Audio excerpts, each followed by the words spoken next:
Yang wajib dinafkahi itu sebenarnya apa? Satu, mat'am, makanan.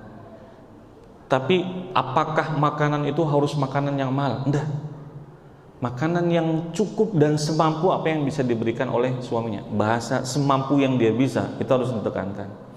Maskan, tempat tinggal. Kita sebagai suami para jamaah, bapak, itu harus memberikan tempat tinggal kepada keluarga. Tapi nggak disyaratkan harus beli. Nggak disyaratkan lantainya harus 3, lantainya harus 5. Enggak. Cuma ada tempat bernaung buat keluarganya, semampu yang dia bisa. Kemudian malbas, pakaian, kemudian pendidikan, kemudian kasih sayang. Ini harus diberikan. Baik, kalau kemudian itu sudah kita berikan semampu yang kita bisa, itu nanti turunannya banyak ya mereka. Semampu yang kita bisa. Lebih daripada itu kebaikan dari seorang suami kepada keluarganya. Makanya nanti kalau mau dikembangkan itu para jamaah, kalau istri sebelum menikah bawa hutang. Sebelum nikah itu dia bawa hutang, Pak. Dia udah bisnis, cuma hutangnya banyak. Apakah setelah menikah suami wajib membayarkan hutang istri itu para jamaah? Pernah dengar orang ngomong begini, uang suami, uang istri, uang istri, uang istri. Berarti hutang istri, hutang Bapak tanggung jawab lah Pak ya, jawab gitu. Maksudnya gini, itu nanti sampai sebegitu Pak pembahasannya, siapa yang harus nanggung itu? Bahwa ternyata, atau ada yang sering begini ya, belanja diam-diam.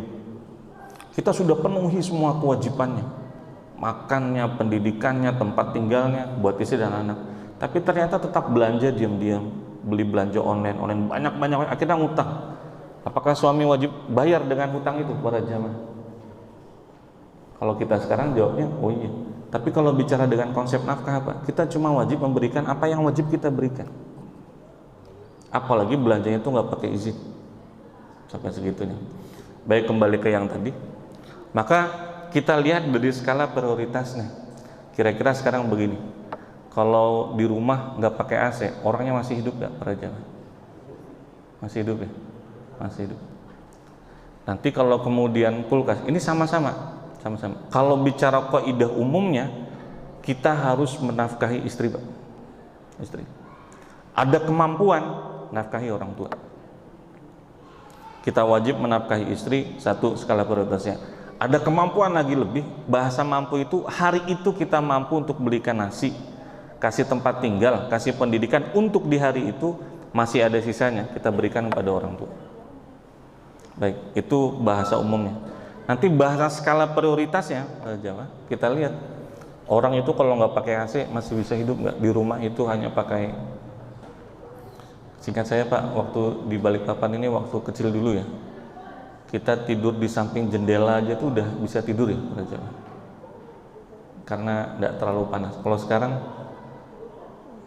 kira-kira nggak pakai AC ini bisa hidup nggak para jamaah? Bisa ya? Bisa. Baik. Kulkas sama AC itu kira-kira skala prioritasnya yang mana para jamaah? Maka kalau sudah ketemu dengan skala prioritasnya, dahulukan apa yang menjadi skala prioritas.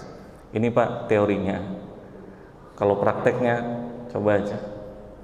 Kira-kira marah gak istri Pak? Makanya nanti apa hukumnya kalau sudah ketemu dengan skala prioritas, ini penting diketahui buat kita dan juga buat para istri Pak.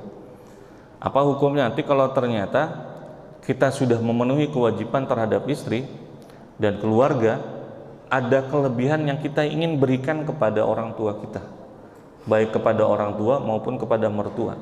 Bolehkah istri itu kemudian mengatakan, jangan Pak, jangan, mobil kita loh baru 1, belum beli 2, belilah dulu mobil 2, baru kemudian penuhi orang tua.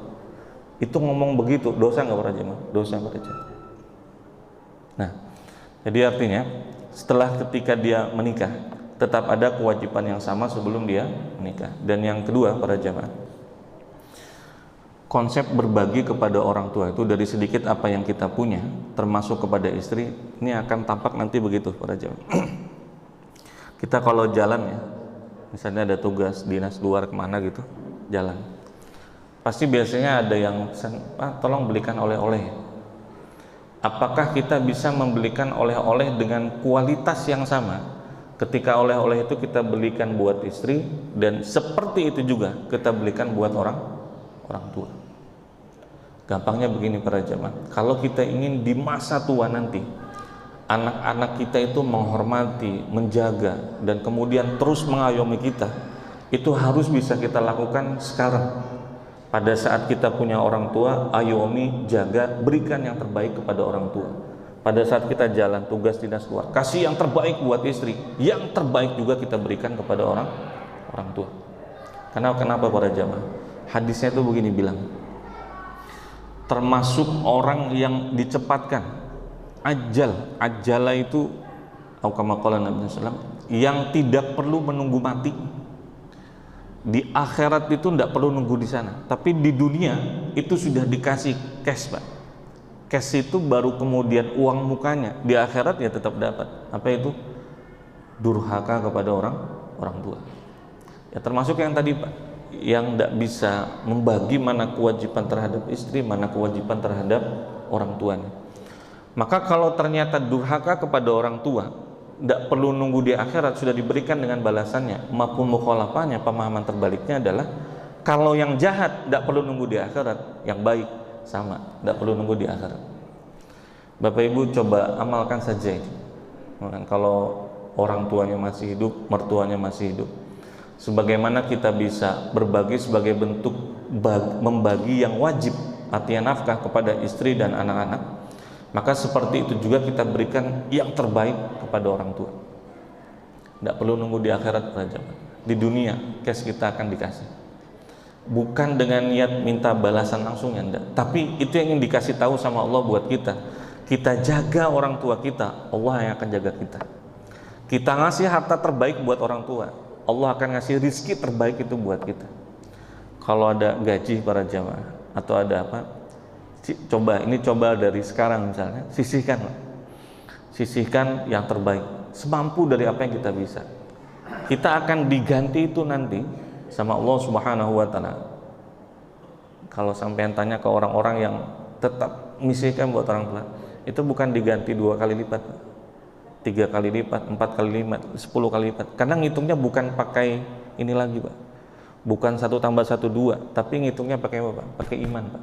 Allah akan ganti berkali-kali lipat kalau kita bisa berbagi kepada orang tua.